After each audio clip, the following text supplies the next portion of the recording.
Abay, may nagbabanta sa akin din sa hearing. Grabe naman. Aray, ako'y pinagbabantaan eh.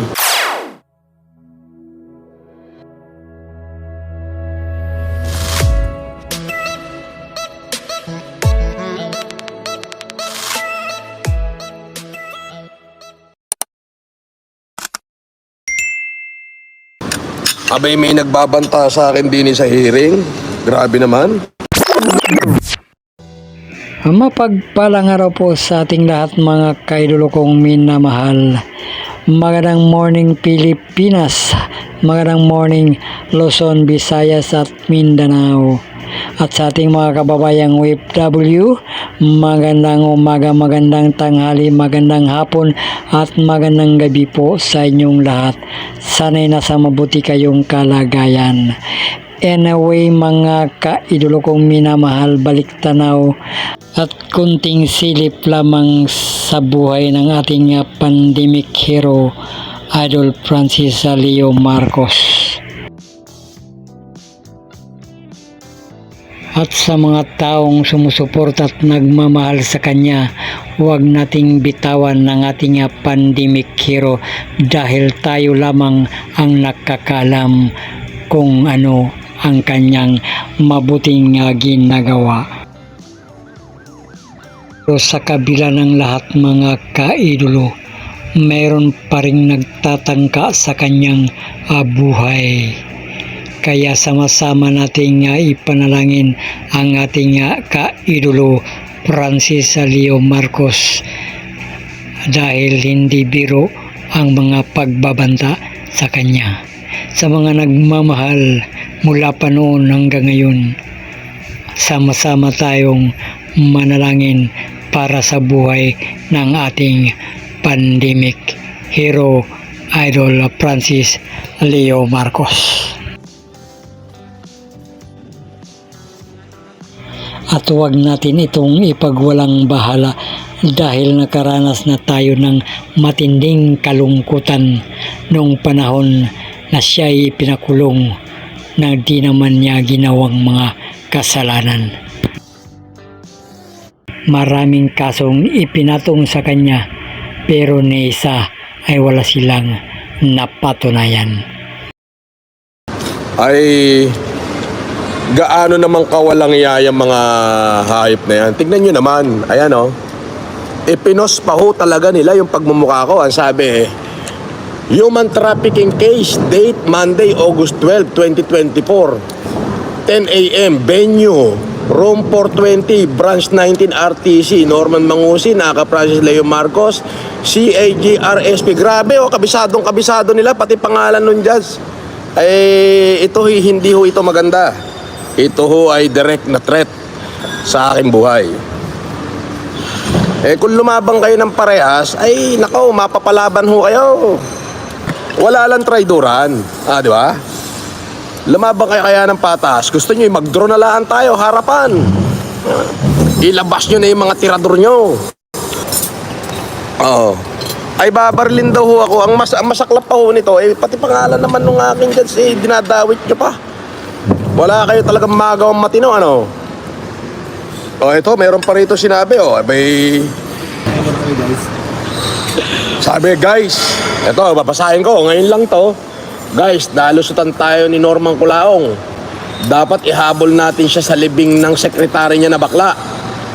Pero may Agosto 19 pa at Setyembre 9. Tutiyakin namin. Pagbaba mo pa lang na sasakyan, tatagtarin ka na namin ng bala. Aba, ay hindi ito biro. Ito ay threat.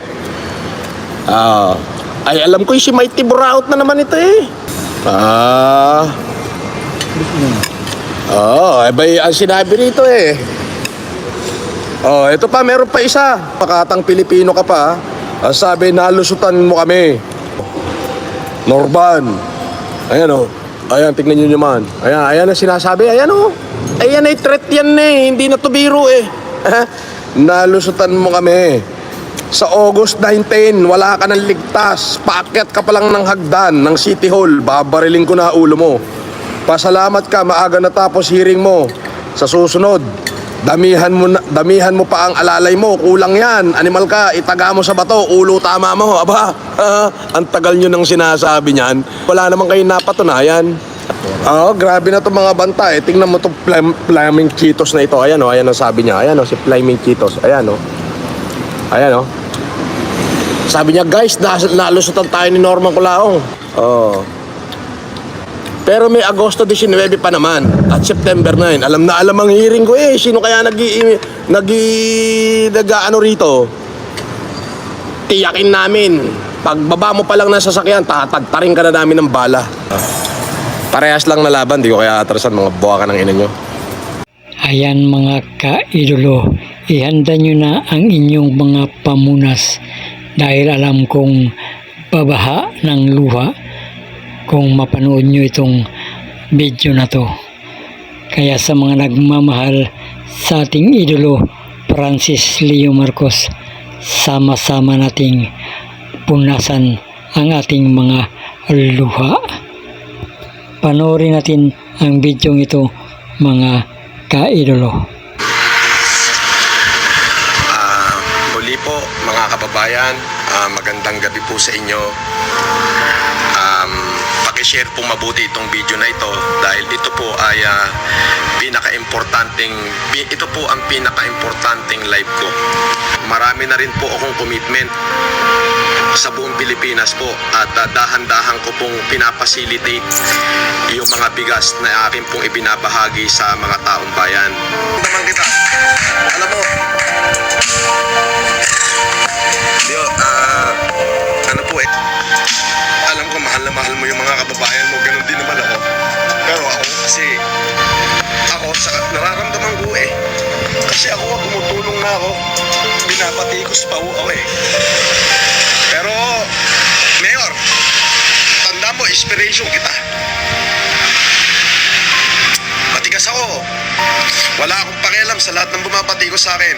Wala rin akong pakialam kung anong kaso ikakaso nila sa akin, Mayor. Haharapin mo yan.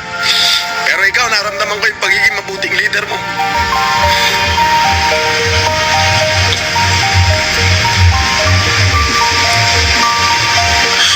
Naramdaman ko may pagmamahal ka sa tao mo.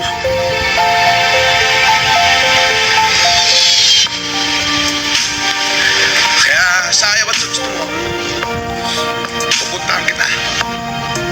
Doon lamang sa abot ng makakaya ko. Kasi hindi naman ako taga Maynila. Probinsyano ako Bibigyan ka din sa truck na bigas. Bahala ka rin sa mga kababayan mo.